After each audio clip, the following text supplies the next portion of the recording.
Right, here we go. It's a little bit jerky, I'm afraid. Pardon the pun, or pardon the expression. Paxton Road TV's back. Talking Points is back, number 92. I'm Spurs for life. And I think we need to do this.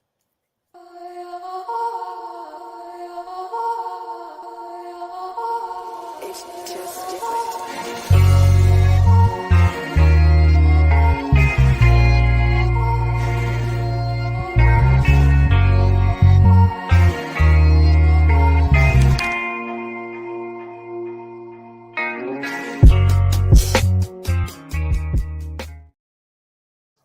Hello, I'm Spurs for life, and welcome to Paxton Road TV Talking Points number 92. It's all about Ryan Mason. I'm sorry if it appears to be a little bit jerky. They did promise me this Wi-Fi was going to be good, but as with all travel lodges, it's a little bit difficult. That's where I'm at the moment. But anyway, we're going to get into the show. I'm going to add my guests in because I don't want to do this by myself. We have got the man himself, Sid Spurs, and the other man himself, Mr. Sean Hell. Welcome to the stream. I feel uncomfortable because it's like, anyway, let's get into this. Let's get into this. How are we, gentlemen? How are we, Sid? How are we, Sean? All right. It's all good. It's just watching a bit of Champions League, and seeing as we're not going to be in it next season, so might as well make the most of it this season. But apart from that, season, were we? Oh, sorry. Well, yeah. I'm gonna keep quiet. But nah, apart from that, you know what? It's 1 week, one game, 1 week now, so we just get the stress over and we carry on as normal. As normal. I didn't get to do the reaction for the Crystal Palace game. I know we won 1-0. Didn't even watch the whole game. I was going to see, but I couldn't be asked. Watch Match of the Day. Match of the Day obviously you can take or leave whatever you want, because a lot of the time it doesn't show obviously all the possession that people have when they don't really do anything with it. And I think that was probably what Crystal Palace were like. But from what it appears, there was some changes in the style of play. I would say changes in personnel more so. Interesting with Emerson at right centre back, and then I'm seeing Romero at centre back, and the left side is centre back. Was that Longley? And then Davis on the left hand side. So I was kind of more happy with Dyer not being in the team, but I must admit there was a couple of times I saw Romero just going all over the place. I'm not quite sure he's a centre back. The reason being, Sorry, guys. Oh well. I hope he's coming back. I hope it wasn't because of Romero that you decided to go. Anyway, Mr. Hurl, how did you find the game? How did you? Because this is about Ryan Mason now. I'm thinking that this guy's auditioning. He clearly rates his ability, and that's good. I mean, there's nothing wrong with that at all. Whether his experience is at the level that we require for Spurs is something else. But in terms of an audition, how do you think the last 3 games have gone for him? 2 games, whatever it's been, since he's been fully in charge.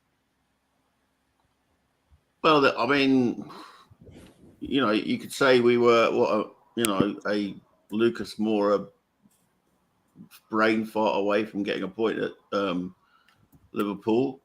We drew with Manchester United, who we historically have a difficulty with at home, and we beat Palace comfortably on Saturday.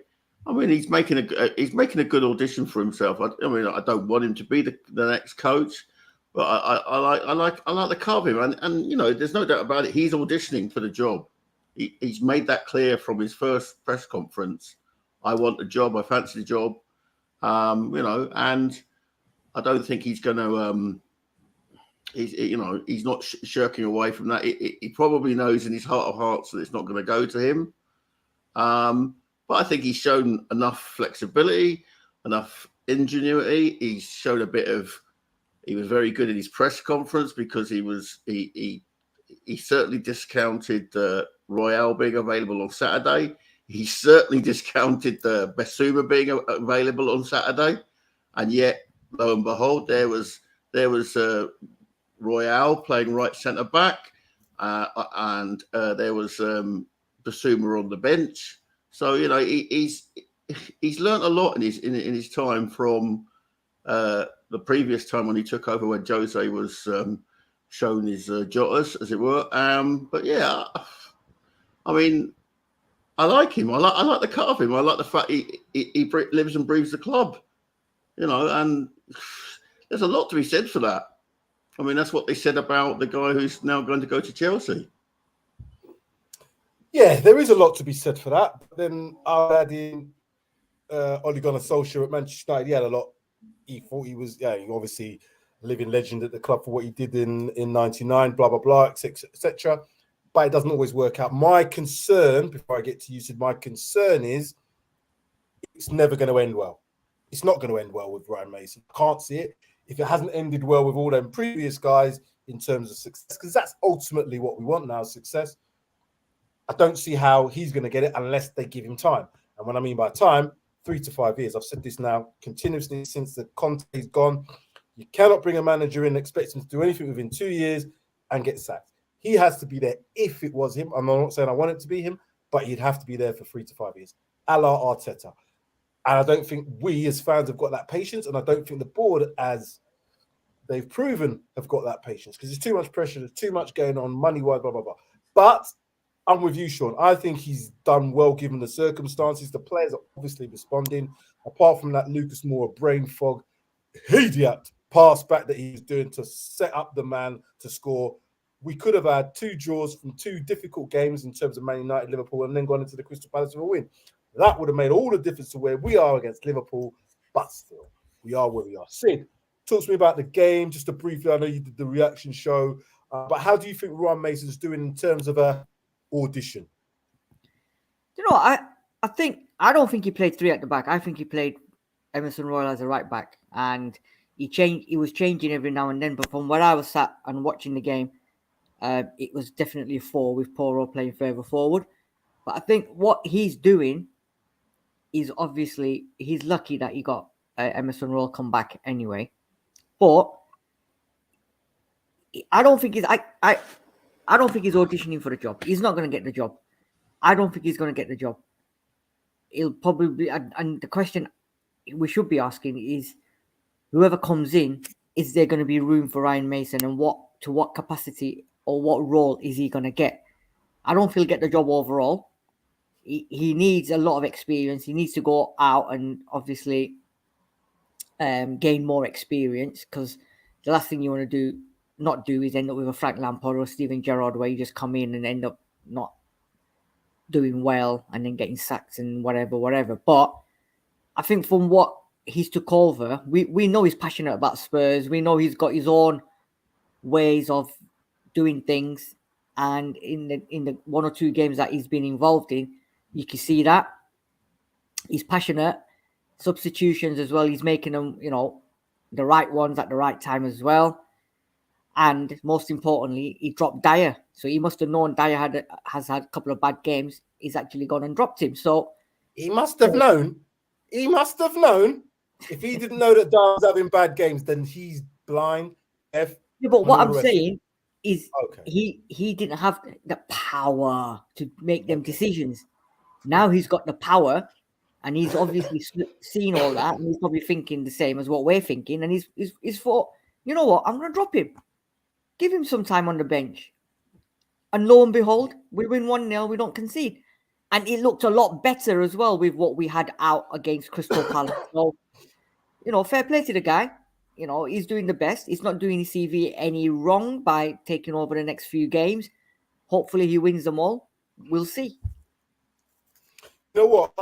I'm not just saying that. I do actually like him as a person. Obviously, what he went through as a player at Hull City, nobody, not even, let alone a sportsman, nobody wants to go through that on death's door. Pretty much had to give up his career. When you've got something that you're passionate about, you have to give up at the age of 28. That must be difficult. However, the mental fortitude that he's got to be able to come back from that, to be able to go into what he's doing now, shows me a lot about his personal character. However, the Spurs job, as we all know, is different to most Premier League jobs, to most managerial jobs in any sport in the world. Because if he's going to take over, and we're going to talk about him in a little bit more detail, because let me just give up what this actual show's about for those who might not know. We are talking about, is this what Ryan Mason is doing at Spurs? So what I meant by that is he making changes? Is he doing things to go against what we've seen for the last 2 to 3 years in a more of a counter-attacking style team, a defensive team with a defensive block that then breaks from it? We've got 60-odd goals this season. I think we're the 4th highest scorers in the league, but we got 57 goals conceded. I think it's 57 goals. When I looked at that, and we've gone through that, Sid, when I know you've done the preview shows, it hurts every time I see that, because if you just take off and get to what Man United have conceded, and Man United have conceded a lot of goals, you know, because their goal difference is something like +9, ours is +6, whatever it is, then we'd be a lot further than we are. But we can do these ifs, ands, buts, maybes, whatever. Ultimately, it's about results. Now, we've got 3 games left. Is Ryan Mason, if we can't, because remember last year's scenario when was it last year or the year before, when we were looking for that before Conte, and we had all, it's going to be him. Is it going to be him? Oh, no, it's not. That's 2 years ago now. Is it going to be him? And we ended up with Nuno. I don't want to see that same scenario with this. So, Sean, what's he doing to get this job? And if he was to get this job, would you be, I hate to use the word happy, would you be okay with it if we didn't have any other options, I guess? What he's doing is he's showing that he's capable of organising that team. I mean, you know, you don't come back from 3-0 down against Liverpool in 15 minutes to 3-3 without some ability. And I don't get the comments here where he isn't auditioning. Of course, he's auditioning. He's auditioning for a head coach. He would love it to be at Tottenham. It's his team. It's the team he's been with since he was 9 years old. It isn't going to be, unfortunately, Ryan. You know, because the chief executive needs someone who's a bit more sparkly, a bit more will win over the masses. But he's doing a good job. And I mean, I don't get the shade that's been thrown on the guy. I commend people. Go and watch his performance in the High Performance podcast that he did. I can't remember the guy's name. He's on BT Sport. But it's a really good insight into him, how he's had to readapt, as you said, Sid, Sam, from his career being cut short. He's learned a lot of things. His win percentage is pretty good in the 2 spells he's had at our place. I mean, he got us. You know, we were going nowhere post the Carabao Cup against City, but he managed to scrape us into Europe. We could scrape into Europe, and I'm not buying this. We don't need the Conference League. I'm with Billy Nick. You know, if Tottenham Hotspur, if they're not in Europe, they're nothing. And we need to be in Europe, and we need to take it bloody seriously. But we need to take all cups games seriously, domestic and European. But no, I don't want him to be the coach. He does need to go and learn his trade elsewhere. But I tell you what, let him come back in a few years' time when he knows, you know, when he's had a bit of experience, maybe a bit more adversity, working with players with less ability than he's got at the moment. And we'll see. We'll see. I like the guy. I like the fact he unlike that Turin troll who couldn't bring himself to say we or us in his fucking 18 months of hell, he talks about us. He talks about we. And that's what I want that from my coach. That is about personality, ownership, and taking responsibility. Sean, remember, is it Robert De Niro? Forget about him. He's gone. Forget about him now. No, but there's people. I mean, even now, Conte was right. Conte was shite. He refused to work with the players he got. He ummed and ahed, and he fucked us off. Yeah, No, you know what? He was right, but he didn't do nothing about it. That's the thing. Exactly. He didn't do shit about everyone it. gives him a fucking pass for that. Yeah, you know what I mean? Scandal, Get to fuck. And so was Nuno, and so was Mourinho. Oh yeah, Mourinho. I wear the pajamas. Yeah. You know what I mean? But yeah. Sid, let me ask you, because I think that's quite funny. Conte. What I said about Conte was he wasn't. I think he got there the first. Whatever Daniel Levy said to him to get him to sign that contract for him to take the job partway through the season. I'll pay you £15 million a year. That's what he said to him. That's exactly what he said to him. I was going to say Mrs. Cook says, I'll have some of that. It was only money. And I said that when Conte came out before and said, I don't do part seasons. I always start at the start. But then at Spurs, he decides to start in November. That told me everything about where this was going to go if he didn't get what he wanted. Because he was obviously paid a lot of money to join, but then he wasn't given enough money to do what he wanted to do. And we know what the inevitable was going to be. So said, so done. But what Conte did do, rightly or wrongly, was he spilled everything. He gutted the whole club like a fish and let the whole guts drop out. As fans, some people are saying that was great, fantastic, marvelous. I'm a bit on the fence with that. Well, you could kind of air your dirty washing, but don't air all of it. Do you know what I mean? Maybe just the baggies, but not quite everything. Don't do everything. Because what he's done now is now whatever happens for us, we're now comparing what he said in that infamous press conference. And I don't like that because now it's like, oh, bloody hell. We're almost like, well, if we get this manager in, how long is he going to... Because that's what I'm thinking. Get Nagelsmann in. How long is he going to last? If we get this manager in, well, how long are they going to give it? As I said, I think he's going to be Brendan Rodgers. But Sid, coming back to what we're talking about in terms of Ryan Mason, under what circumstances would you accept him being the manager for Spurs come next season? I think what Sean said, I don't think he will be Spurs manager. I don't think there's a doubt he's not going to be. I don't think he's going to be Spurs manager, period. Daniel Levy is, from what I believe, he's now doing a Paddy McGuinness is helping out doing a Take Me Out special. And Daniel Levy is going to be in the middle and he's going to have 15 managers and then they're all going to decide which manager to pick. And he gets to pick. You know what I mean? Single manager, reveal yourself kind of thing. But I don't think it's going to be like Naked Attraction. You know, we'll see their bollocks first and then we're, you know. I don't want to see no shrivelly prune bollocks. No, thank you. No. But I think, you know what? I don't think he's going to get the job. Unless everyone says no. Everyone says no. And there's no option.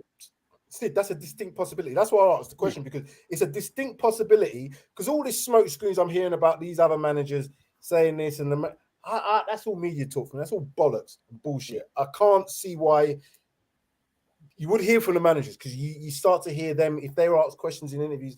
Now, I know that Nagelsmann's probably gone on the quiet, not said much, but not even any press conferences that I've seen.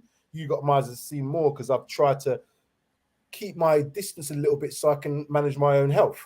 But I'm not hearing enough noises from the coaches that are involved, in the top ones, as in the Enriques, the Nagelsmann, and who else are we talking about? You know, apparently we're talking about that Ajax manager now, aren't we? He's very interested now. Like I said, until the end of the season. Is it the Ajax manager? What's his name? That it begins with S. No, Arne Slot is the Feyenoord manager. He's just won the league. Feyenoord manager. Yeah. But end of the season is where everything's going to get decided. I think they're going to let Mason take over for the next 3 games. If he does well, then it's good for his stock. And like Sean said, maybe not at Spurs, but maybe somewhere else. Some opportunity might come in for him, and he might take that, because if and when a new manager is appointed, maybe he's going to probably think, you know what, Mason's been there too long now. I need to bring my own backroom staff in completely, and I'm going to have a reshuffle. Everyone has got to go. So Mason might end up somewhere else in an assistant manager's capacity, or maybe get a job lower down the league, or, you know, try his luck elsewhere. We will end up getting someone, but it's whether we want that manager.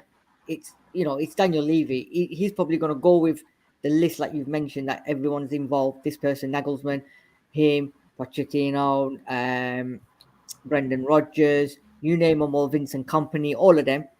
Maybe it is just a smoke screen and we'll end up with some football manager or somebody from wherever. I don't know. But Nuno put Mark II. Nuno Mark II, yeah. You know, you know who I've said. You know who my bet is on. I know, I've but said that many times. it's a massive call this summer now for him, Daniel Levy, and he has to get it right this time around. I mean, we've been saying that for the last 3-4 appointments. It's it's only Tottenham, isn't it? Where how many weeks now since he's been sacked, and we're still nowhere near. I mean, this week I've heard that we've actually started negotiating now with the managers that are already employed by other clubs, and I'm like, whoa, what kind of nonsense? So I don't know. Honestly, I don't know. But what I do know is I don't. Well, I'm 100% Mason won't be the manager. So let's just go to a few comments. We've got a few things I want to just catch up on. So David Clark saying here, certain coaches will refuse to keep Mason as part of the coaching staff. Now, I'd find that terrible for him, because if Spurs make it a priority to say, right, as part of this, Ryan Mason is not going to be, doesn't necessarily have to be part of your coaching staff per se, but needs to be like what Duncan Ferguson was at Everton. He was there for years and years and years. Every manager that came in, he was still there. He was on the bench because I think he was trying to learn his trade. Now, whether or not he's as talented manager-wise as I think Ryan Mason could be, I'm not so sure.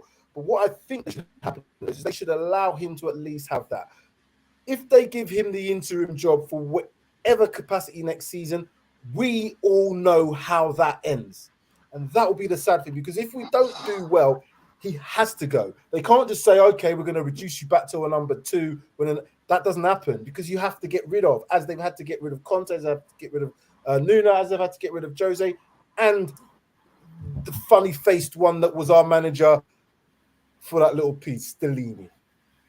But if they decide, right, Ryan, we see that you've got that potential, this is what we're going to do. We've got a development plan. Oh, Spurs have a development plan. Ooh. And then managers come in and he can then possibly, as you were saying, Sean, somewhere else for 3 years, 2 years, and then come back in the future, whether that's 5 years down the line, whether that's 10 years. He's only, 32? Is he something like that? 33? 31. 31, sorry. There you go. So he's young. He's a young guy. He's got loads of time ahead. He needs to get experience.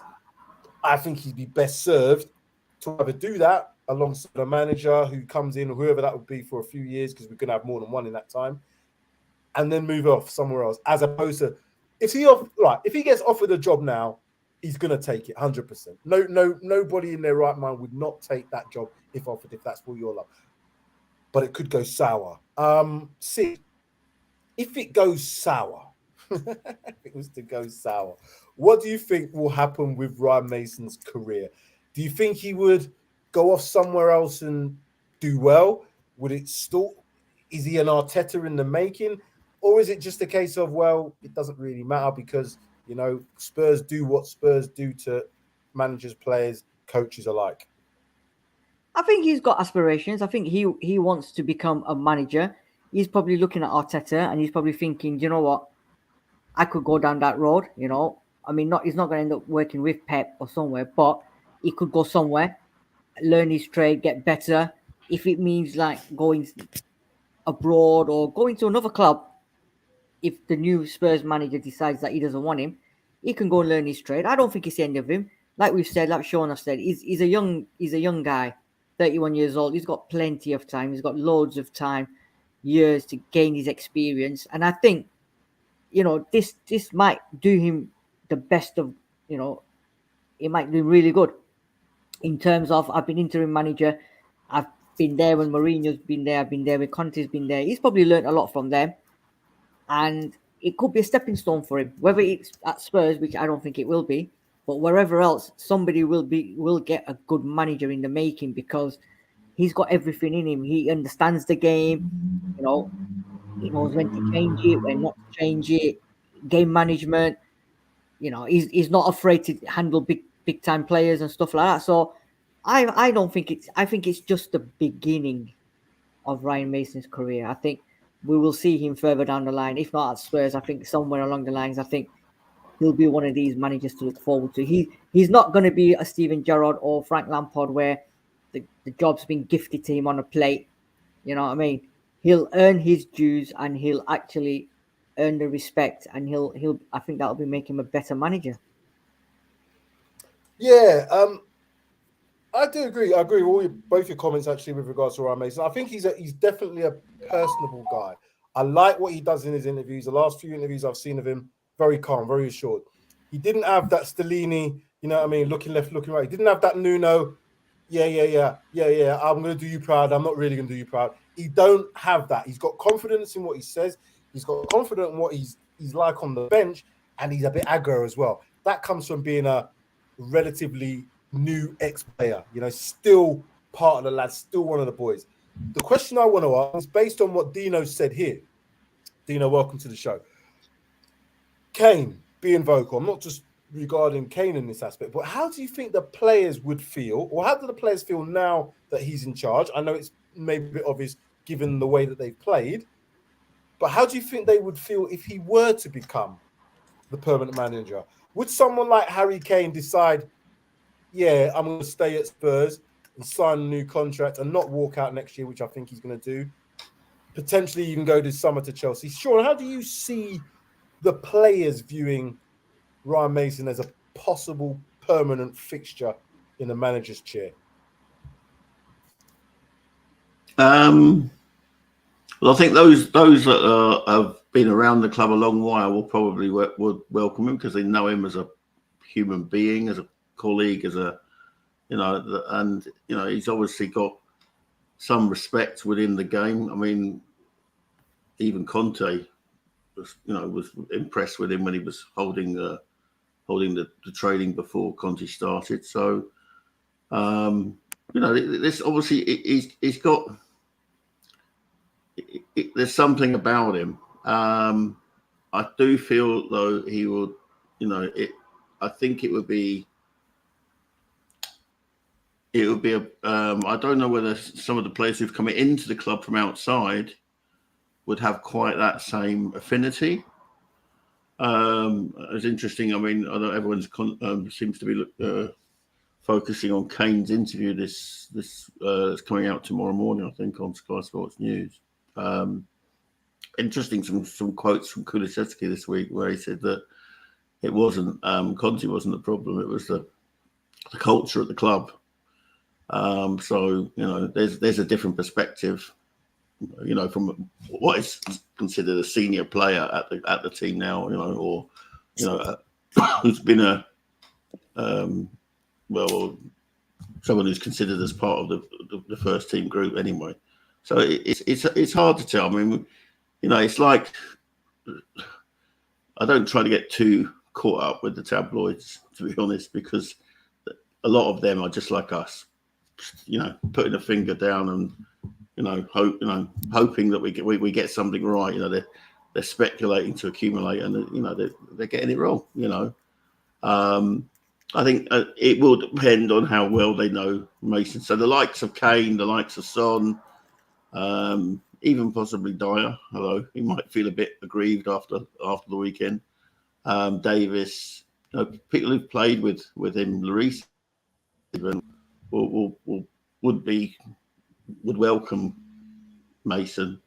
Although I don't know, it's hard to know what's going on. Kane is in a difficult situation in that he's stepping up. I wonder whether it's part of a softening up the fan base to sort of say that, you know, we need to change the culture. But he's to me, he's actually demonstrating the strength that he's got in his hand now because he's only got a year left on his contract, and he holds all the cards now. So I wouldn't get too, you know, what players think shouldn't really be that important, you know, about Ryan Mason. Do you know what? My problem, sorry, just to add this, and you can probably tag on to this as well, Sid. My problem, though, is if Ryan Mason was in charge next season, it's all right, he's got his mates there now. If we're not in Europe, what gravitas does he have to attract players that don't have European football, that don't see a collective unit because of our past? They've seen managers come and go. They've seen players come and fail. They've seen players go away and succeed. What player then, top quality, sees, oh, Ryan Mason's in charge there? You know what? I'm getting a Spurs because of him. I don't see that. So, yes, we've got players there now that would probably respond to him, but quite a lot of them players, yeah, money, Sean, I know, but you have to pay a lot of money. We ain't got Europe. You ain't paying that sort of money out. We know that Danny Levy doesn't pay that sort of money anyway. So he ain't going to be spending that sort of money.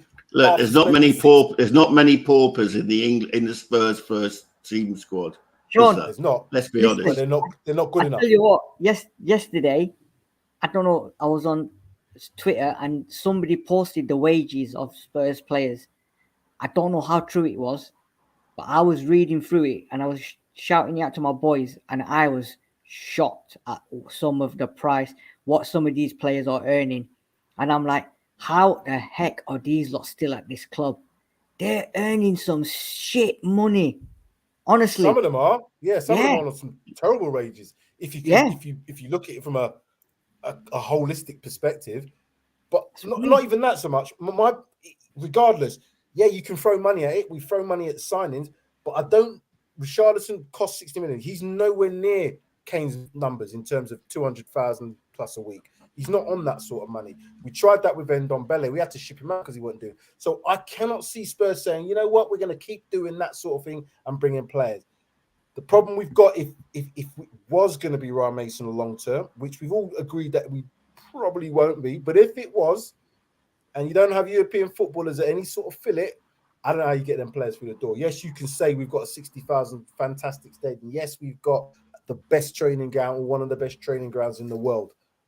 But it ain't worked for us so far with some of the players that have come in because of the shitstorm that we've got to deal with.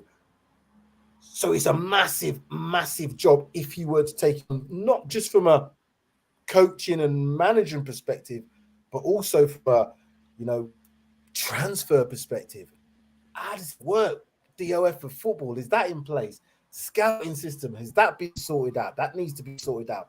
Is he going to be part of all that, or is he just strictly going to be a coach? If he's just going to be a coach, who's he going to be his number two, his right-hand man? Is he just going to be speaking to Daniel Levy? We all know how that works. I'm concerned if it was him, but I'm breathing a little easier because I don't believe it will be. But if it was, hold on a second. If a coach attracts players, how the hell has Eddie Howe, who's got no record, it got Botman, got Gumarish, got these players. They have got money. And they weren't in Europe. No, but because they've got money. They've got money, right? And they're throwing weight. And what's his name? Who was that one that we was after last season? Is it Cavasciali or whatever? He's from Napoli. He's turned around and said, if Newcastle come in for us this season, if they get Champions League, I'll be very interested in them. So it's the fact that 100%. They're heading the right way. And good luck negotiating with De Laurentiis at Napoli. Oh no, I'm just saying. And if they're going to get Champions League, they're going to have the money. So players are going to think, do you know what? I'm going to go there because I know if they get into that Champions League, they'll spend more and more money. The problem we've got. So Eddie Howe is not a barrier to them then. I don't think Eddie Howe. I think Eddie Howe's a decent man. But you just said it yourself, Sean. When you said Ryan Mason, you said money. So I'm saying exactly the same for Eddie Howe at Newcastle. When that money came into Newcastle, everybody said, to a man, to a woman, to a child, Newcastle are going to do well in the future. So what do you think players think? Newcastle are going to do well in the future. I'll take what's getting off there because I'm going to do well in the future. And if I don't, I'm getting paid. That's why most of them players there. It's not because of Eddie Howe. Eddie Howe's not the gravitas to bring in the likes of Botmans or the likes of Gimaresh or the likes of all them other players that might potentially come into the club. It's not Eddie Howe that's bringing them in. It is the money and it is Champions League and it is the future of what Newcastle are going to do. Tottenham don't have that. Tottenham do not have that. Plus, he mentioned some players that he was looking at for next season, right? And I looked at them players and I'm like, wow, they're not even world class. And the Newcastle fans, from what I read, were in uproar because they were like, hold on a second, half of these players, are you mad? Yeah, but what's going to happen to him is exactly what's going to has been happening at Chelsea by that American owner, Bowley. He's just going to go and buy the players for him and say, there you go, there you go, there you go, there you go. Eddie Howe's not going to have a choice in saying he might have one or two players that he wants, but if he gets them thrown at him, he's going to have to deal with it. Problem we've got, and if Mason does get the job, we're not going to get any players because Daniel Levy doesn't want to buy players, doesn't want to pay the wages. So it's like what you were saying, Sam, and yourself, Sean. Who would want to come to Spurs? Because all the top players, and I'm not talking superstars, I'm talking the ones below the superstars. If somebody else comes knocking, they'll go there because A, they'll get paid more wages and probably transfer fee, they'll agree to it. Whereas we won't. Can I just add this and then let Sean, because I know Sean wants to say a bit. That what I think we have a situation of is, you've got players. If you've got hungry players, if you've got players that want to prove themselves, you can get players in. If you've got a decent scouting network, we've seen there's so many players that have come into the Premier League in recent times. Just look at Brighton team, the likes of Casado coming. We've taken a couple of players off them anyway. There's a number of players that have come through, not just at Brighton, but other clubs. Their scouting systems are fantastic. Where are they getting their players from? How comes they're getting these players and not necessarily having to buy superstars? But when we talk about Spurs, we don't even have a bloody academy that we can rely on to bring players through. So again, these hungry players will look at us and think, you know what, I'm young. I'm not going to get it. So it's not. I'm not saying I'm right. It's my opinion.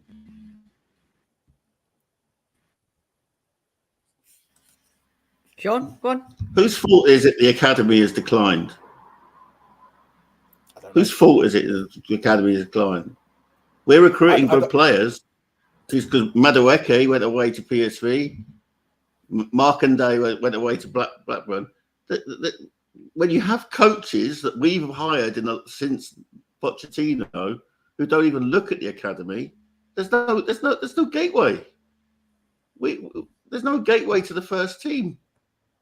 And I'll tell you something. At least Mason knows what's going on in the academy. Are they good enough? Something he has. That's what I like. Are they good enough? Because if you're good enough, that old age saying, if you're good enough, you will get through. They're not good enough, regardless of what their names are. Now, whether they go off and do something else is a different matter, but they're not currently good enough to break into the Tottenham team. Because look at the state of the team at the present time, and none of those players have been brought through. Ryan Mason hasn't even brought in some of the players. Yeah, but hold on. I don't expect him to do that because he's got too much pressure to get as many results as he can now. But next season, if he was in charge, he would have the ability to do what he considers to be the best thing. And I still don't think he'd bring in the academy players because I don't think they're good enough. We have to rely on quality players that we can pick up on a cheap, a la like what Brighton have done, like other teams have done, because we cannot rely on an academy system that doesn't produce any more than Harry Winks, Harry Kane, and what's his name in midfield?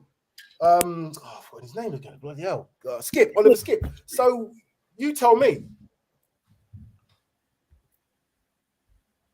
Well, we did produce the players. So what? Where did that go wrong? I don't know. This is the point. I don't know. If you're bringing managers in and telling them that you're going to buy them players, but to be honest, it's irrelevant to the subject we're discussing tonight, which is Ryan Mason. No, but Ryan Mason's we're talking about Ryan Mason as a potential manager. So if Ryan Mason's going to be a potential manager, I want him to manage.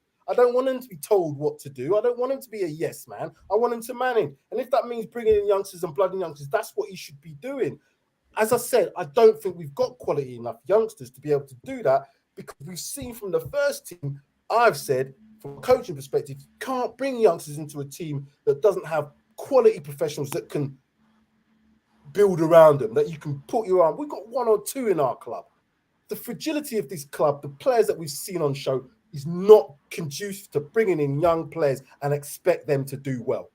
We would have to be on a dip for a few years and then possibly rise. But there's no way that can happen next season. And I hope to be proven wrong.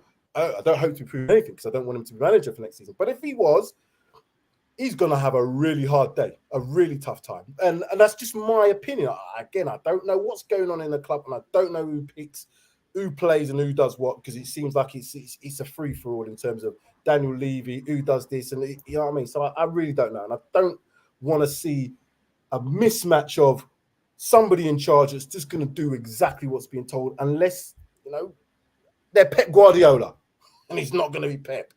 Sid, going back directly onto Ryan Mason, then, what's he going to do then come the summer? Do you think he wants to stay at Spurs? I think so. I think deep down he wants to stay at Spurs. He probably wants that Spurs job. Or if he doesn't get the job, he wants to be some part of Tottenham Hotspur Football Club. Kulusevski must have come for, this is a culture club, and he didn't see Boy George, so he's probably thinking he was a chameleon. But I think he wants to stay some part of the club. And it all depends. If the manager comes in and he says, no, I want a clean sweep, everybody's got to go, I'm bringing in all my people, I want to do this, that, the other, then he'll have to look elsewhere. And I think there'll be plenty of teams out there that will take Ryan on with the experience that he's got. And he'll probably, start doing bits wherever he goes. And it just, it's all down to Daniel Levy and who he appoints. And I know for a fact Mason probably doesn't want to leave Spurs, because he said it's, he'll probably owes a lot to Spurs. And I think Sean's mentioned it as well. He's well liked at the club by the players, by staff, by the cleaning lady, by the dinner lady, by the fans, everyone. So he'll probably want to stay at Spurs, but everything, the new manager, the chairman, will dictate where his future lies. And if it means he has to leave the club and go elsewhere, learn his trade, and then maybe, like Sean said, come back in 5-10 years' time, so be it.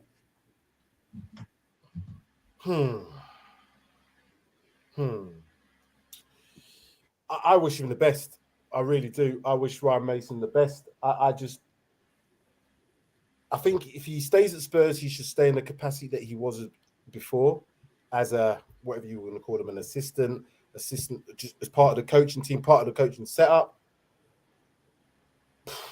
I just don't want to see it end badly for him, because it can't end any other way if he was given the job. What do you think the fans are thinking at this moment in time in terms of this manager search currently, Sean? Because I've looked and I've heard the names and I've heard the rumors about all this. It's a sideshow for me. I really do think it's a sideshow until we actually sort out this board thing and Daniel Levy decides to step down. We can't get rid of the owners just like that, but certainly people can be responsible, and somebody should get rid of Daniel Levy. But you can't, because he's not going to get rid of himself. What do you think the fans are thinking currently at this moment in time with regards to the situation that we're in? Just like 2 years ago, they're put in their eggs in the Nagelsmann basket, or they're putting their eggs in the slot basket or whatever, and they're going to be disappointed. There's, as you say, there's poor structure at the top of the team. It doesn't matter if Ryan was given the job, until things are sorted out at recruitment level and ownership level. Things we won't progress. I like you. I don't want Ryan to get damaged by this, because he talks like a fan to me. And you know what? After years of people who are not, have no love of our football club, and I'm not having it, that Mourinho or Conte any loyalty other than to the dollar, then I would prefer to have him here. And I just want him to do well to the end of the season. And where we finish up, we finish up. And then we accept it. And we don't get all sniffy. As David said there, our fans are just as bad as the bloody ownership. Honestly, I despair. Honestly, I despair of our fan base. Some of the things that they've been doing to people with autism and just on genuine football fans and abusing them. And if you're not all in on Levy out, you're an apologist for him. We know the problem is the ownership structure and the owners, the current owners.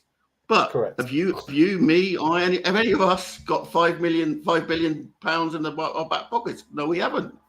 So we need to get the recruitment as good as we can. Whether it happens with this guy Scott Munn, I don't know. He's I mean, he's an unknown quantity. But then when Mourinho turned up, when Pochettino turned up in 2014, he was an unknown quantity. Other than he'd done reasonably well with Southampton.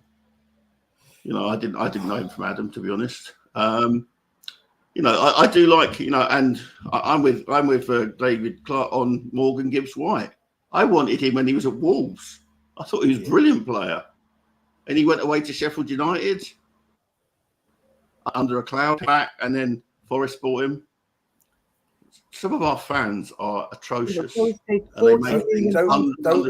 forget a name I'm going to add in there, Jed Spence.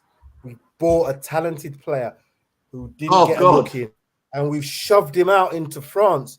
We just shoved him away. Now we've gone through 2 managers, and what's going to, again, these are the sort of things that, how are we going to resolve? But Conte was right. Conte was right. Yeah, Spence, who put Mbappe in his pocket. Oh, don't give me that. Oh, God, don't get me back there. fucking Sam, you started him off again. I know. I just knew he's the chewing show. That's the best name in the world. I mean, this is our fans give him. Oh, he was right. He was right. Yeah, but he did nothing. He was a coward. Sean, we're talking about. Didn't work with what he was given. That's not a coach to me. That's a coward. Yeah, I. You know what? The more and more I saw of Conte, the less and less.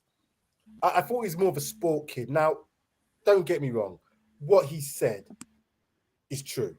Let's not get away from it. What he said in terms of how he said it, maybe wasn't right, but what he said was true. Jose kind of alluded to it, but wasn't so blatant. You know, Nuno didn't have the gravitas or the balls. He had the beard, but didn't have anything else to say anything about it, and he was just there for the party. But we all know what the situation is. We all know what we need to do in terms of a club. Again, my issue is, who's choosing these people to come into the club for these major positions to look at football, but non-football related people? Daniel Levy and his cronies are choosing the director of football. It's those people that are choosing the next manager. It seems to be those people that are choosing the scouting system to bring these players in. Don't seem to work out well. So non-football people, or certainly people with not very good knowledge of football, are bringing in people who are supposed to have knowledge of football. What are they basing that on? Are they just basing it on, oh, well, he's hot at the moment. Oh, yeah, everybody wants Conte. Let's go for him. Oh, Jose, you know what? Jose's won everything everywhere. Let's get him. Oh, you know what? Nuno, the bearded one. I don't know what happened, but we got him. The next manager is in the same situation. Who's bringing him in? Why are they bringing him in? Because it's not to win trophies. Because we're not going to win in the next 2 years, in my opinion, unless we're lucky. We have to build. We have to have a project. We're getting company. It looks like he's signed off. So what happens?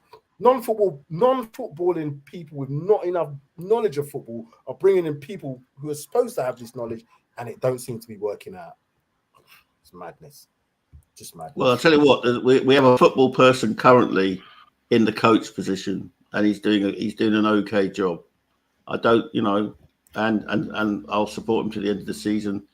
And he'll, you know, I hope that he has a long, fruitful career in football. Whether it's at Tottenham or not, I don't know. I don't really mind. But it's until Levy's gone, we're not going to make any steps forward, because it's always one step forward and 2 steps back.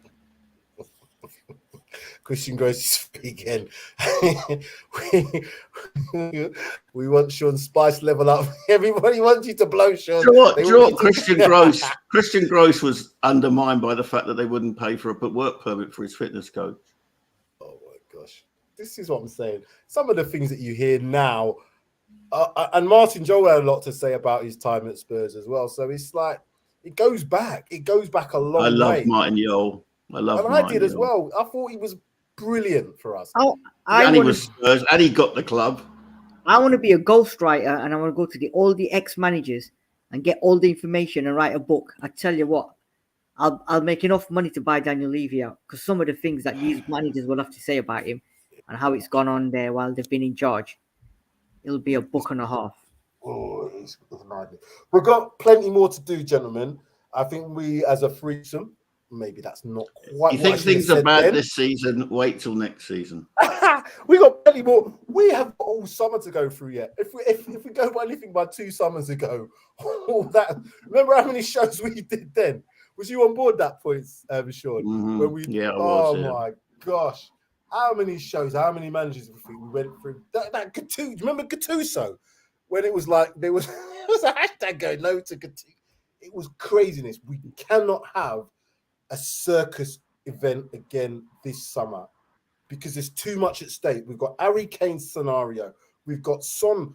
What's happening with him? We've got Hugo Lloris who's got to leave the club now. We've got players like Dyer needs to go. There's plenty of players that need to go and leave this club. We've got all them loan players to come back. What's happening with them? Some of them are successful. Some of them probably thinking that there's too much going off, mate, for Spurs to just have another circus event. Ooh, I'll tell you what, Sam. What I won't see come August is you with your chest out saying we're going to win the league and the Champions League.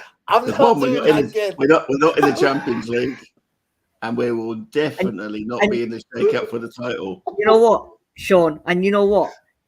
People are going to say, never forget what Sam was talking about. Never. Because there's going to be a lot of people going to never forget what he said.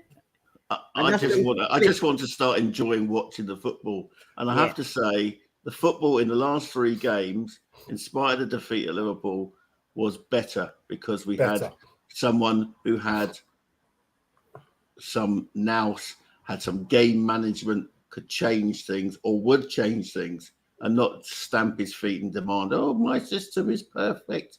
It's just the players, you know. Dino, you've got a really good point. If the club allowed this to happen and they gave Nagelsmann the time he would need, I would go with this. Sorry, let me just get this back up and then we're going to start wrapping it up. I would go with this because that would show me there's a plan. But you can't then just, 18 months here, we're getting shaky and fire Nagelsmann. You've got to go through it. You've got to go through them real. We are going to have some real lows. Nagelsmann needs a sporting director he can work with. That's why I like the sound of that guy Spurs that worked with him in Germany. But I mean, the European coaches all work with the sporting director model. If we're going to go down the European route, we're going to have to get the sporting director. Okay. Sid, I know it's time for you to go as well, so it's time for all of us to go. Who are we playing this weekend? Oh, Aston Villa. Aston Villa. In the Conference League playoff. The Conference League playoff.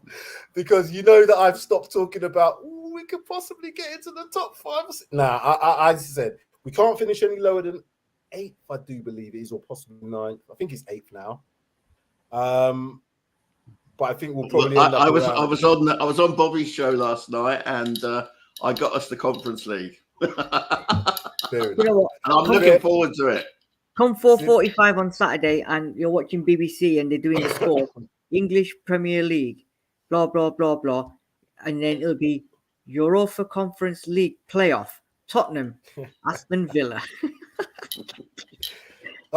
Gentlemen, we've got lots to talk about come the summertime. As I said, I just want the season, if I'm really honest with you, I just want the season to kind of end now. Not because, I don't like watching football. What I don't see is how Ryan... We're in the Europa League.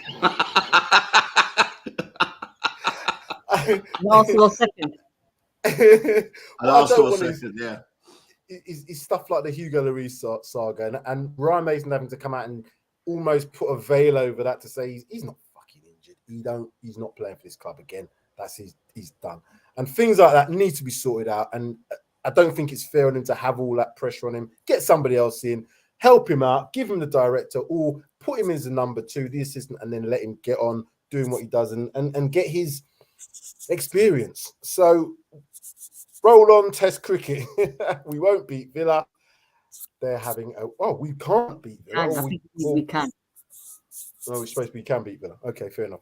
But yeah, anyway, we can beat Villa. We beat Crystal Palace. Way.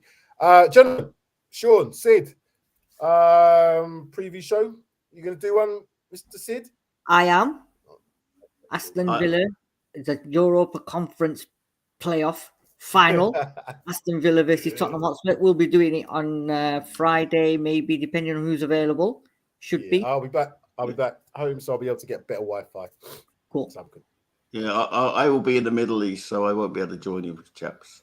Lebanon. So, are you going to see our lovely Lara? I'm going to see Lara, yeah.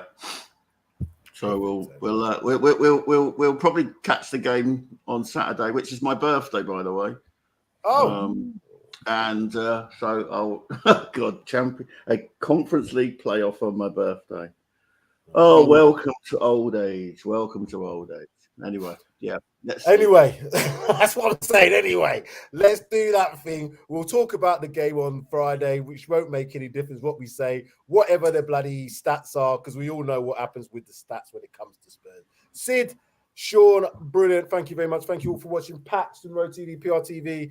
Apologies if the stream from my side was pants. It is Travel Lodge. I'm not telling you where I am because Juice Nuts is asking me. I'm not telling you where I am because if you knew where I lived, then you could go and rob me. So that's not what I'm saying. You can't do that. Anyway, there's someone at home, so you can't rob me.